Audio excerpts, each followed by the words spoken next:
ॐ श्री गणेशाय नमः।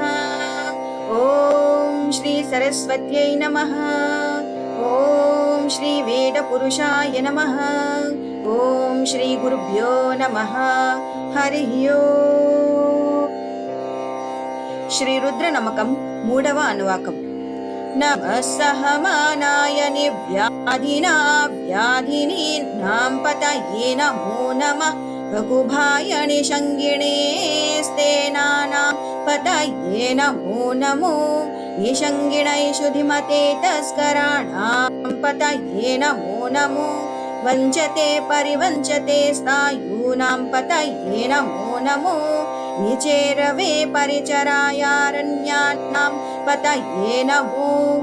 नमस्रुकाविभ्यो जिगागुंसद्भ्यो मुष्णतां पतये नमो नमो। सीमद्भ्यो नक्तञ्चरद्भ्यः प्रकृन्तानां पतये नमो नमः।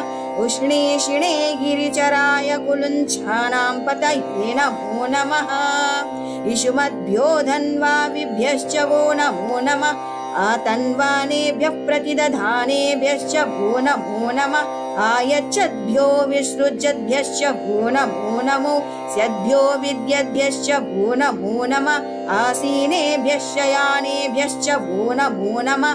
स्वपद्भ्यो जाग्रद्भ्यश्च भो नमो नमः।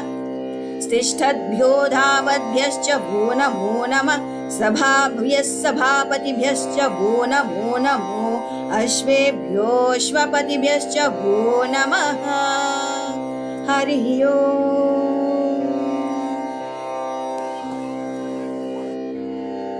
यदक्षरपदभ्रष्टं मात्राहीनं तु यद्भवेत् तत्सर्वं क्षम्यतां देव नारायण नमोऽस्तु ते। विसर्गबिन्दुमात्राणि पदपादाक्षराणि च न्यूनानि चातिरिक्तानि क्षमस्व पुरुषोत्तम।